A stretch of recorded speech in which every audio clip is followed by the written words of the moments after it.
오늘 우리가 함께 봉독한 성경의 말씀은 초대교회 역사 중에 순교의 역사를 기록하고 있습니다. 특별히 야고보 사도의 순교를 기록하고 있습니다. 이미 최초의 순교자였던 스데반의 순교가 사도행전 7장에 기록되어 있었습니다. 우리가 그 사건을 함께 살펴보았습니다. 스데반이 최초의 순교자라면 야고보 사도는 아마 사도 중에서 최초의 순교자라고 할 수가 있겠습니다. 오늘 성경에 보니까 야고보 사도가 죽임을 당했는데 어떻게 죽임을 당했느냐? 오늘 사도행전 12장 2절에 보니까 요한의 형제 야고보를 칼로 죽였다, 이렇게 기록하고 있습니다. 칼로 죽인다는 것은 참수형을 했다는 의미입니다. 참수형은 목을 자르는 것이죠. 참 처참한 일입니다.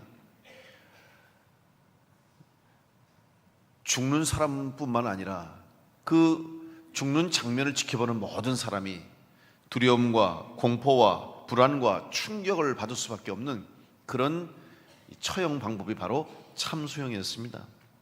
그래서 옛날에는 큰 죄를 진 흉악범이나 정치범 혹은 반역자들을 참수해서 많은 사람들에게 공포를 느끼게 하고 두려움을 느끼게 해서 다시는 이런 죄를 짓지 말고 이런 일을 하지 말라고 하는 그런 어떤 방법을 위해서 사실 썼던 처형 방법이 참수형이었습니다.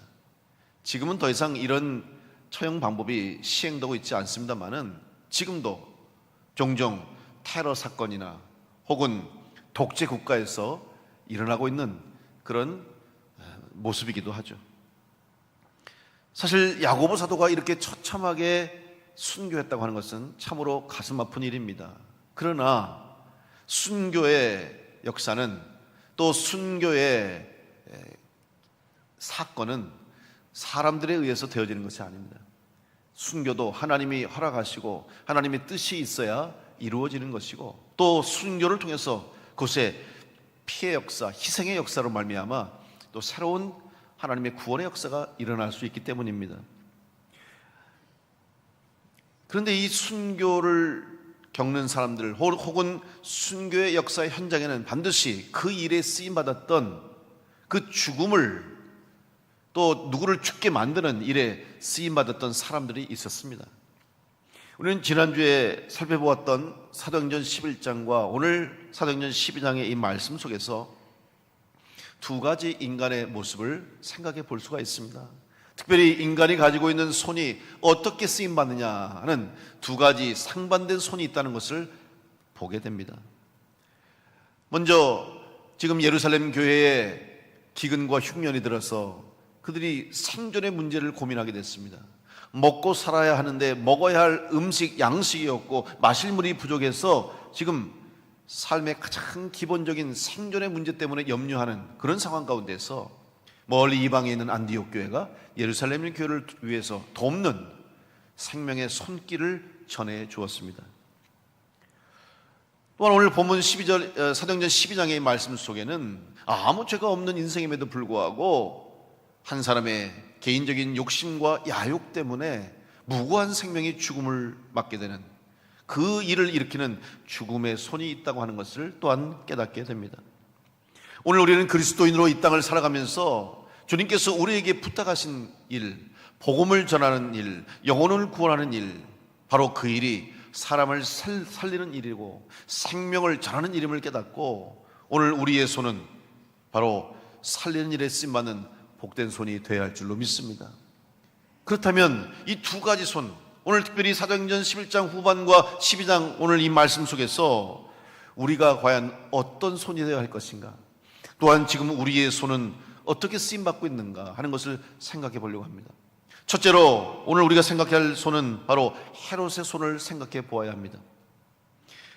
헤롯의 손은 사실 사람들이 가지고 싶어하는 손입니다. 왜냐하면 그의 손에는 세상의 부귀 영화를 누리며 살 수 있는 재물과 부가 주어져 있었습니다. 또한 더불어서 그에게는 큰 힘과 권세가 있었습니다. 누구든지 자기의 말대로, 자기의 명령대로 사람을 살릴 수도 있고 죽일 수도 있는 권세가 그에게 있었기 때문이죠. 하지만 헤롯에서는 죄악의 손이며 저주의 손이었습니다. 그의 인생의 마지막에는 결국 비참한 죽음으로 끝을 맺을 수밖에 없는 불쌍한 손이 되었던 것이죠. 오늘 본문에 보면 헤롯 왕에 대한 말이 기록되어 있습니다. 그런데 이 헤롯 왕은 성경에 여러 번 언급되고 있죠. 그런데 다 동일한 인물이 아닙니다. 결국 헤롯 왕조의 왕을 헤롯 왕이라고 기록하고 있는 것이죠. 예수님께서 이 땅에 태어나실 때에 그 당시의 왕도 역시 헤롯 왕이었습니다. 바로 헤롯 왕조를 세운 왕이었는데 그 헤롯 왕의 손자인 헤롯 아그리파 1세가 바로 오늘 성경에 나오는 헤롯 왕입니다. 헤롯 왕조는 정통 유대인의 혈통이 아닌 이두메인이라고 하는 유대인의 입장에서 보면 주류가 아닌 비주류의 유대인이었습니다. 이두메인이라고 한다면 바로 아브라함의 자손 중에서 특별히 아브라함의 손자죠. 이삭의 아들 쌍둥이 에서와 야곱이 있었는데 유대인들은 바로 야곱의 자손들을 정통 유대인으로 인정했습니다. 바로 에서의 자손은 정통 유대인으로 인정하지 않았습니다. 바로 이 에서의 자손이 바로 이두메인이었으며 성경에는 에돔 족속이라고 명명하고 있죠. 그런데 그 헤롯 대왕은 바로 정통 유대인의 혈통인 야곱의 후손이 아니라 바로 이 에돔 족속의 후예였다는 것이죠. 그렇기 때문에 유대인들의 입장에서 보면 이 헤롯 왕은 자기들이 인정하는 정통 유대인의 혈통이 아닌 바로 이두메인이었기 때문에 이 헤롯 왕에 대한 신뢰와 또 존경이 없었습니다. 그러면 어떻게 이렇게 정통 유대인이 아닌 이두메인이었던 헤롯이 왕이 될 수 있었을까? 이것은 그 당시에 정치적인 또한 역사적인 상황이 있었기 때문입니다. 그 당시에는 바로 유대 땅을 이스라엘을 로마 제국이 통치하고 있었던 때였습니다. 그래서 이스라엘의 왕도 바로 로마 제국에서 세우는, 그래서 흔히 분봉왕이라고 하죠. 로마 제국이 인정하고 로마 제국이 신뢰할 사람을 왕으로 세웠기 때문에 바로 그때 기회를 노렸던 헤롯이 로마의 신임을 얻어서 로마 제국의 뜻에 따라서 이스라엘을 다스릴 수 있는 그런 사람이었기 때문에 바로 헤롯이 왕이 될 수 있었던 것이죠. 이것은 당시 이스라엘이 로마 제국을 지배하에 있었기 때문에 가능할 수 있었던 일이었죠. 이런 정치적인 약점을 가지고 있었던 헤롯은 결국 그의 왕권을 유지하기 위해서 필요한 정책을 펼 수밖에 없었습니다. 로마 제국을 위해서는 유대인들에게 세금을 많이 걷어야 됩니다. 혈세를 걷어서 로마 제국에게 바칠 수밖에 없었습니다. 그러다 보니 유대인들은 헤롯 왕을 싫어할 수밖에 없었죠.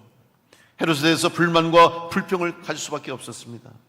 그러다 보면 그들을 통치하기 위해서는 또 헤롯은 폭군이 돼서 폭력과 압정을 할 수밖에 없는 것이었습니다. 자신의 혈통을 인정하지 않고 또 왕권에 대한 도전과 반란이 언제든지 일어날 수 있다고 하는 생각 때문에 더욱더 강압적인 폭정을 하게 되었던 것입니다. 그 한 예를 든다면 예수님께서 이 땅에 태어나실 때에 동방의 박사들이 별을 보고 유대 땅까지 찾아왔습니다.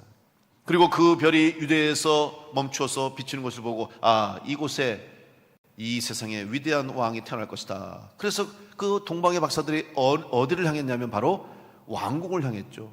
바로 헤롯 왕 앞에 간 겁니다. 그리고 헤롯 왕이 말하기를 우리가 이게 멀리서부터 이 별을 찾아왔는데 이 별이 여기에 멈춰섰으니 이곳에 이 땅을 다스릴 왕이 태어날 것입니다. 어디 있습니까? 라고 물었습니다. 이 소리를 들은 헤롯 왕은 얼마나 두려웠겠습니까? 지금 그렇지 않아도 자기의 왕좌가, 자기의 정권이 언제 누구로부터 공격당할지 모르는, 반란과 폭동이 일어날지 모르는 두려움 속에 있는데 아니 이 땅에 왕이 될 자가 태어났다고 하니 그의 마음이 얼마나 요동쳤겠습니까? 그것을 감추고 이 헤롯은 동방박사들에게 부탁하죠. 그렇습니까? 나도 그 왕에게 예를 갖추고 경배하기를 원하니 당신들이 그 왕이 태어나면 나에게 있는 장소를 알려달라고 부탁을 합니다. 그러고 나서 헤롯 왕이 한 일이 무엇입니까? 그 시간을 기점으로 해서 그 유대 인근에 있는 모든 땅에 2살 미만의 모든 사내 아이를 다 죽였어요. 얼마나 비극적인 일입니까? 자기의 왕권을 지키기 위해서, 자기의 탐욕과 자기의 욕망, 자기 자리를 지키기 위해서 수많은 어린 남자 아이들의 생명을 다 죽여버렸다는 거예요. 그럴 수밖에 없는 상황이 바로 그의 배경에 있었다는 것이죠. 바로 오늘 본문의 이 역사적인 배경을 이해할 때 우리는 야고보 사도의 순교와 이를 행한 헤롯의 죄악을 정확하게 알게 되는 것입니다. 오늘 본문이니까 그 당시 특별히 무교절입니다. 여러분, 무교절은 출애굽 당시에 하나님의 구원의 손길을 기억하면서 모든 처음 난 장자의 것들을 다 죽이시는 장자의 재앙을 오직 하나님의 말씀에 순종해서 어린 양의 피를 바르고 또 문지방, 문좌우 임방에 바르고 말씀대로 허리에 띠를 띠고 지팡이를 들고 서서 누룩을 넣지 않는 무교병과 쓴나물 먹으면서 그 죽음의 재앙의 밤에 하나님께 맡기는, 하나님을 의지하는 백성들은 다 장자의 재앙, 죽음의 재앙을 피해갈 수 있었어요. 그래서 하나님의 말씀에 순종했던 집안은 그 재앙이 넘어간 거예요. 지나간 겁니다. 그래서 유월절이라고 하는 것이죠. 그리고 유월절을 기준으로 해서 7일 동안, 6월절 저녁부터 7일 동안 누룩 없는 바로 그날 먹었던 무교병을 함께 먹으면서 지키는 절기가 바로 무교절입니다. 출애굽기 13장 3절로 6절에 모세는 이 말씀을 백성들에게 전합니다. 모세가 백성에게 이르되 너희는 애굽 곧 종되었던 집에서 나온 그날을 기념하여 유교병을 먹지 말라. 여호와께서 그 손의 권능으로 너희를 그곳에서 인도해 내셨음이니라. 아비벌, 이날에 너희가 나왔으니 여호와께서 너를 인도하여 가나안 사람과 헷 사람과 아모리 사람과 히위 사람과 여부수 사람의 땅 곧 내게 주시려고 내 조상들에게 맹세하신 바 젖과 꿀이 흐르는 땅에 이르게 하시거든. 너는 이 달에 이 예식을 지켜 이래 동안 무교병을 먹고 일곱째 날에는 여호와께 절기를 지키라. 이 말씀을 명령하신 거예요. 그래서 유대인들은 해마다 매년 예루살렘 성전에서 유월절 제사를 드리기 위해서, 무교절을 지키기 위해서 다 예루살렘 성으로 모여들었습니다. 성서학자들은 대략적으로 예수님 당시에, 그 당시에 유월절 제사를 지키며 무교절을 지키기 위해서 몰려들었던 사람들의 숫자를 대략 최소 100만 명 이상으로 예상하고 있어요. 100만 명 이상으로 생각하고 있다는 거예요. 아마 그 이상이 되었을 거예요. 한번 생각해 보십시오. 그렇게 조그마한 도시에 100만이라고 하는 수많은 사람들이 몰려들었다. 불과 예루살렘 성에 사는 사람들의 숫자는 수만 명이 그쳤습니다. 사실 수만 명이 있는 도시도 그 당시에는 큰 도시였죠. 하지만 그 도시에, 그 성에 100만 명 이상의 사람이 모였다면, 지금도 여러분 100만 명이 모인다면 큰 도시 아닙니까? 큰 집회가 아니겠습니까? 그것도 한 자리에 한꺼번에 그 사람들이 모이면 얼마나 복잡하겠습니까? 한번 상상해 보십시오. 예루살렘 성, 사실 예루살렘 도시는 여러분 이렇게 평평한 평지가 아닙니다. 유대 땅은요, 이 산악지대예요. 아주 그냥 급경사를 이루기도 하고, 그래서 이 편편한 곳이 없는데 그 곳마다, 거리마다, 지역마다 사람들로 가득 찼을 거 아닙니까? 더군다나 먼 거리를 예루살렘으로 오기 위해서 많은 짐을 싸가지고 왔을 것이고, 먹을 걸 챙겨왔을 것이고, 더군다나 제사를 드리려면 짐승을 갖고 와야 돼요. 제물을 가지고 와요. 그러니 온 성 안에 몰려드는 사람들, 각지 각양에서 온 사람들이 다 몰려들었습니다. 짐승이 울거리고 있고, 얼마나 시끄럽고 복잡하겠습니까? 그런데 더 헤롯 왕이 걱정했는 게 뭔지 아십니까? 지금 유대인들이 한 자리에 모였습니다. 같은 목적을 가지고 모였어요. 절기를 지키는 겁니다.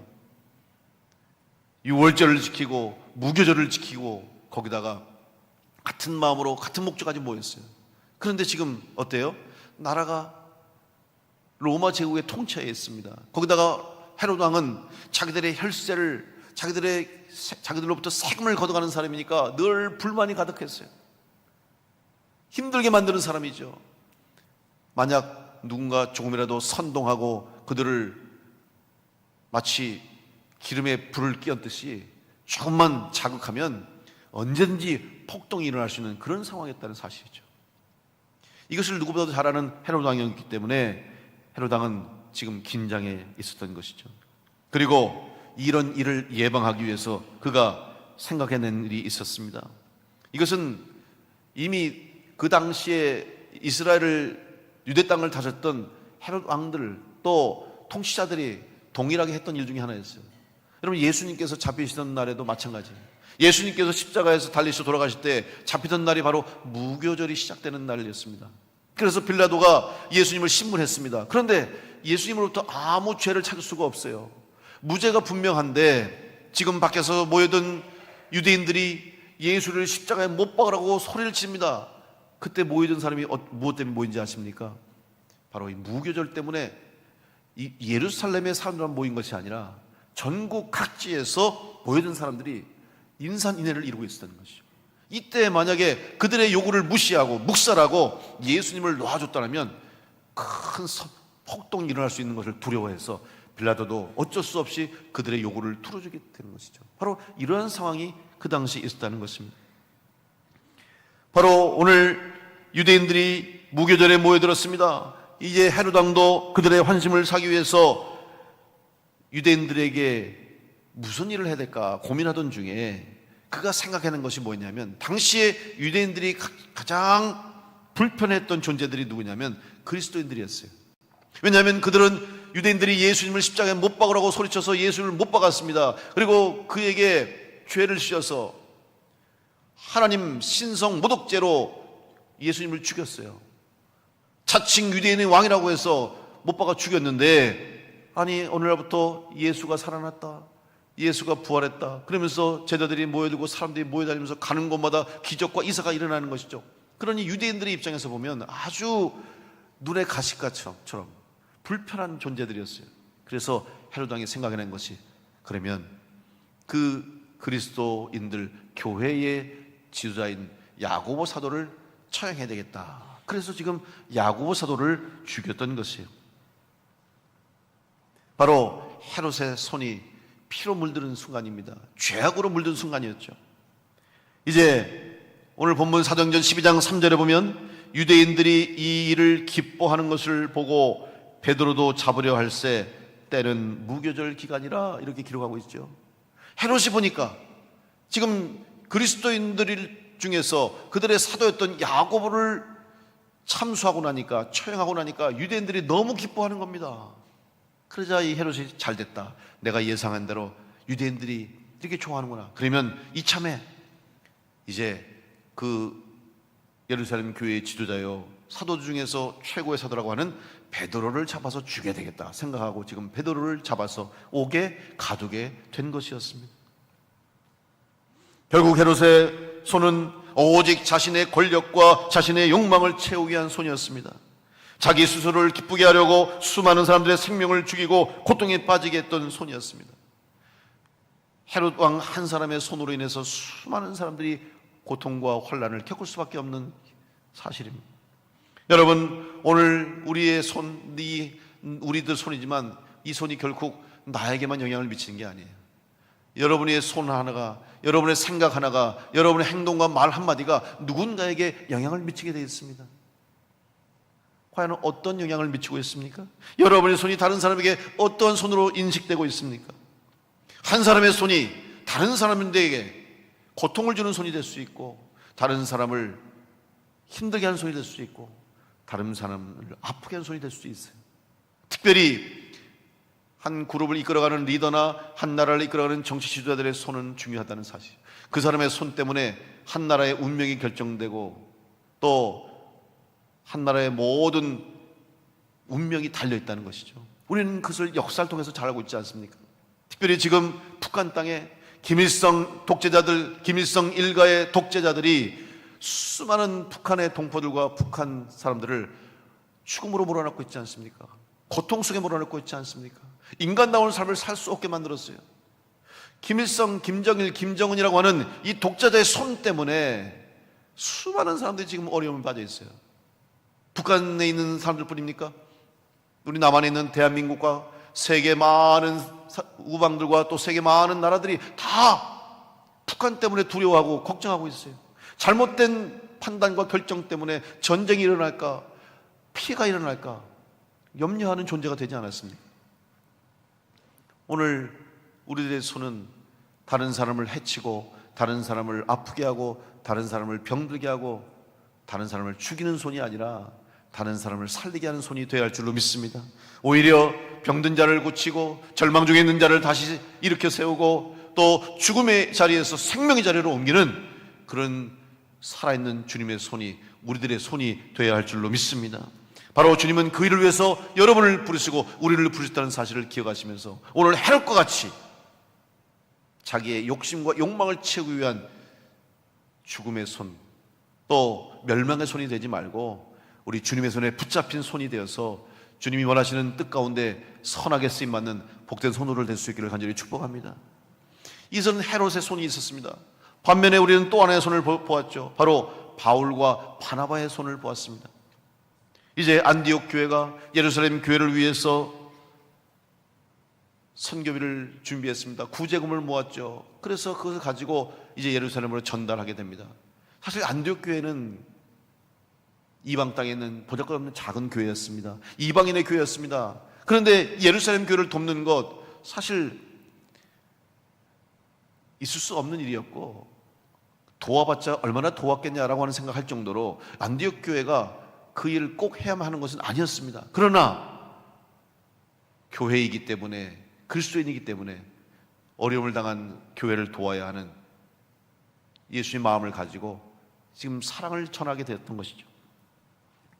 사도행전 11장 29절로 30절 말씀에 제자들이 각각 그 힘대로 유대에 사는 형제들에게 부조를 보내기로 작정하고 이를 실행하여 바나바와 사울의 손으로 장로들에게 보내니라. 여러분, 여기 보면 바나바와 사울의 손으로 장로들에게 보냈다는 거예요. 우리는 여기서 안디옥 교회 성도들의 헌금을 가지고 예루살렘 교회를 향했던 바나바와 바울의 손을 한번 생각해 보아야 할 것입니다. 특별히 여러분, 안디옥 교회는 이제 1년 전부터 바나바가 그곳에 와서 목회하게 됐습니다. 바나바가 그곳에 온 것은 하나님의 뜻과 섭리가 있었던 거예요. 그런데 바나바가 안디옥으로 오면서 그냥 오지 않고, 혼자 오지 않고 다수에 가서 사울, 바울이죠, 회심한 사울을 데리고 안디옥으로 갔습니다. 왜 그랬을까? 성경에는 정확하게 왜 바나바가 혼자 가지 않고 다수에 들려서 거기에 있던 사울을 데리고 갔는지를 기록하고 있지 않지만, 분명한 것은 바나바의 심령 속에 성령께서 역사하셔서 성령의 인도하심에 따라서 바나바가 사울을 데리고 갔다는 거예요. 사도행전 11장 24절로 25절을 보면 바나바가 어떤 사람인지를 기록하고 있죠. 바나바는 착한 사람이요 성령과 믿음이 충만한 사람이라 이에 큰 무리가 죽게 더하여지더라. 바나바가 사울을 찾으러 다수에 갔다. 여러분, 무슨 말입니까? 분명히 바나바는 기도하고 갔을 것이고, 기도하는 중에 성령께서 그를 이끌어서 다수에 가서 사울을 데리고 갔을 것입니다. 하나님의 계획이 있었다는 것을 알게 되죠.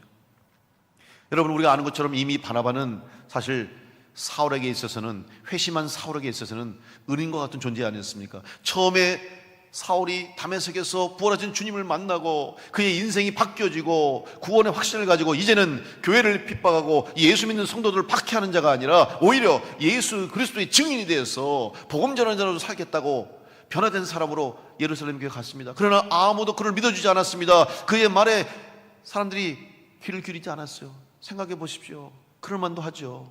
얼마 전만 해도 성도들을 잡아가고 옥에 가두고 죽이려 했던 사울이 아니 갑자기 나타나서 자기가 이제는 복음 전도자로 살겠다고 하니 선뜻 그를 믿겠습니까? 그런데 그때 바나바가 와서 사울을 소개했습니다. 소개한다는 것은 뭐냐? 보증을 섰다는 거예요. 예루살렘 교회와 성도들에게 이 사울이 이전의 사울이 아닙니다. 다메섹에서 주님을 만나고 그가 눈이 멀고 거의 죽게 됐을 때 하나님이 다시 선지자를 보내서 살려주셨고 눈을 뜨게 하셨고 이제 새 생명을 얻게 하셨습니다라고 모든 예루살렘 교회와 성도들에게 사울을 소개하고 보증함으로 전도자가 되게 했던 사람이 바로 바나바였습니다. 여러분, 이 바나바의 손길을 통해서 사울이라고 하는 바울이라 하는 위대한 사도가 태어나게 된 것처럼 여러분, 바나바의 손길과 같이 다른 사람을 격려하고 세워주고 살려내는 일에 쓰임받는 여러분의 손과 우리 교회가 될 수 있게 간절히 축복합니다. 이런 바나바의 도움이 있었기 때문에 사울이 위대한 이방인의 사도가 되었던 거예요. 그런데 지금 왜 사울이 다수에 있었을까? 사실 성경에는 이 부분에 대해서 아주 자세하게 기록되어 있지 않습니다. 하지만 사울은 결국 복음을 전하다가 고향으로 돌아갈 수밖에 없는 상황에 처해지게 된 거예요. 물론 회당도 다니면서 유대인들을 향해서 열심히 복음을 전했지만 그의 전도와 그의 복음이 큰 열매를 얻지 못하게 되었고, 어쩔 수 없이 사울은 낙심해서 고향 다소로 돌아가게 됩니다. 그리고 그곳에서 있다가 이제 오늘 바나바를 통해서 다시 안디옥으로 가서 목회를 하게 됐던 것이죠. 이 사건에 대해서 바울이 직접 편지에서 이때의 이야기를 기록하고 있는 것을 보게 되죠. 갈라디아서 2장 1절에 보면 이렇게 사도 바울이 고백합니다. 14년 후에 내가 바나바와 함께 디도를 데리고 다시 예루살렘에 올라갔더니, 이렇게 얘기하고 있어요. 여러분, 14년 후라고 그랬어요. 그럼 무슨 말입니까? 지금 바나바가 바울을 데리고 안디옥에 와서 1년 동안 함께 목회했습니다. 그럼 1년을 빼면 13년이에요. 13년 동안이나 바울은 자기 고향 다수에서 머물러 지냈다는 거죠. 여러분, 1, 2년이 아닙니다. 13년이라는 세월 동안 바울이 자기 고향에서 그 있었던 세월 얼마나 힘들었겠습니까? 사람들이 수군거리지 않았겠습니까? 사실 20년 전에 이 사울은 푸른 꿈을 가지고, 청춘의 꿈을 가지고 예루살렘으로 갔습니다. 그래서 유대교의 최고 지도자가 되겠다는 꿈을 가지고 당시의 최고의 스승이었던 가말리엘 스승 밑에서 열심을 다하는 유대교 제자였어요. 그리고 열심을 다하려고 그때 당시에 유대인들이 싫어했던, 유대교가 싫어했던 그리스도인들을 처형하고 그리스도인들을 제거하는 일에 앞장서서 가장 앞에서 교회 다니는 성도들을 잡아 옥에 가둔 일을 했던 사람이 바로 사울이었잖아요.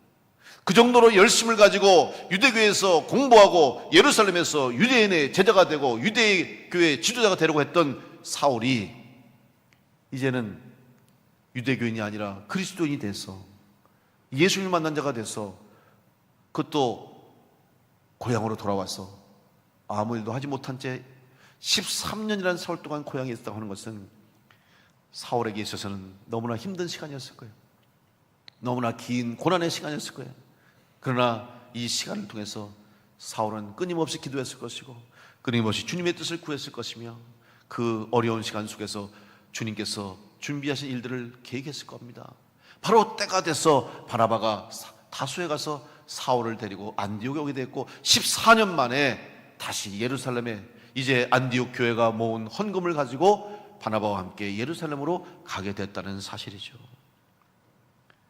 여러분, 이제 지금 14년 만에 예루살렘을 향했던 사울의 손은 이전에 예수님을 믿던 성도들을 잡아오게 가두고 성도들을 핍박했던 죄악의 손, 피 묻는 손이 아니었습니다. 이제 그의 손은 예수 그리스도의 십자가의 보혈로 씻긴 손이 돼서 이제는 죄악에서 손을 씻은 자가 되었고, 그동안은 죽음을 향해서, 멸망을 향해서 달려갔던 그의 발걸음이 이제는 예수님 만난 이후에 예수 그리스도로 말미암아 천국을 향하는, 구원을 향하는, 영생을 향하는 복된 발걸음, 특별히 복음을 전하는 이방 땅을 향해서 생명의 복음을 전하는 구원의 복된 발걸음이 된 줄로 믿습니다.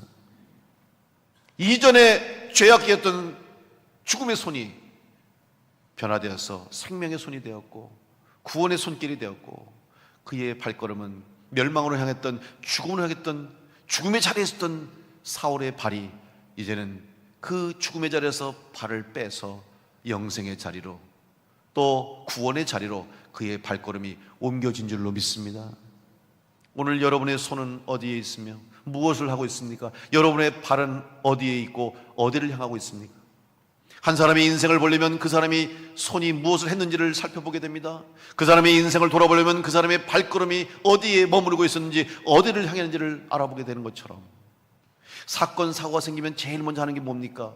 그 현장에 누구의 손이 와 있었는지를 확인합니다. 그래서 지문을 찾아내는 거예요. 이 자리에 이 사건 사고 현장에 누가 와서 무엇을 만졌는지, 누구의 손이 와 있었는지를 알아내는 것이고, 동시에 족적을 찾아냅니다. 누구의 발이, 누구의 발걸음이 여기 있었는지를 알아내는 것부터 시작하는 거 아닙니까?